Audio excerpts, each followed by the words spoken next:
Straight out to Bill and Lena's son, Jim Chapman. Jim, thank you for joining us. I know this has got to be gut-wrenching for you to relive this horror.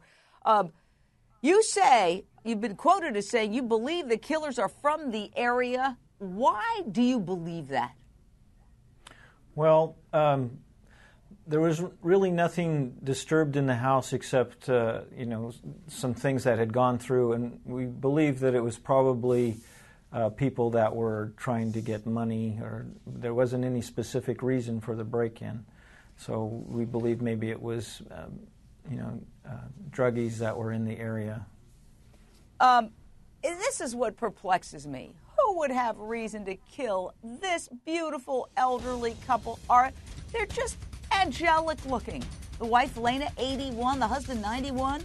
They were not wealthy, or he was 92. The couple was not wealthy. The couple was beloved in the community. They had so many friends. They'd lived in this town for half a century. They had 3 kids, and we're talking to one of them tonight. They were churchgoers, no hint of scandal. They lived modestly. Why did somebody decide to pick them in this home and assault them in the middle of the night? One neighbor did tell us that he had been robbed 7 times in the last decade. So I want to go out to Joe Delleman, lead detective in the Chapman murder case. Do you believe that this was just part of a crime wave and these same perpetrators may have committed similar crimes in the area?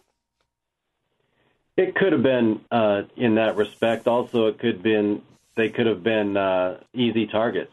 They lived in the neighborhood. They were a quiet, elderly couple. I think it's something that maybe it was a crime of opportunity, and maybe they were just easy targets. Well, I have to say, what we always say in cases like this is all it takes is one good tip.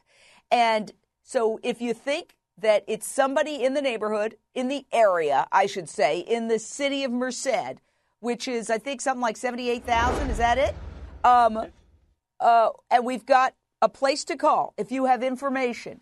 All it takes is one tip, 209-385-6992. Or just email me, jane@hlntv.com. We want to help. I have to go to Tom Clenenden, son-in-law of the victims here. Briefly, what is your theory?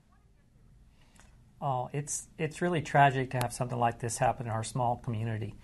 And for it to go on this long, without having anybody arrested yet is really disheartening to the family, and it really takes its toll on us pretty much on a daily basis. We can't, it keeps coming back to us every time something comes up or somebody asks something about it, because I probably get asked at least once or twice a week, has anybody been arrested or have they got any more leads?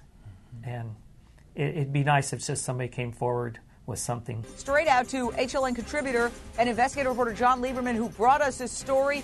You have new information. Tell us what you know.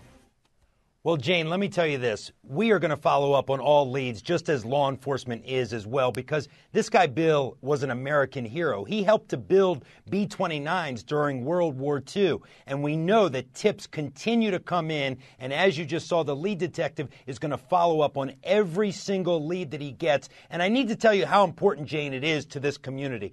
I got a phone call from a woman named Jackie McDonald. Her own daughter was viciously murdered, and it took 9 years for her to help track down her daughter's killer. And she called and said, this family needs justice. We can't forget this case. We have to keep it in the spotlight, and we have to bring it here to a national platform to get more eyeballs on it. That's how important it is to this town that this elderly couple and their children get justice.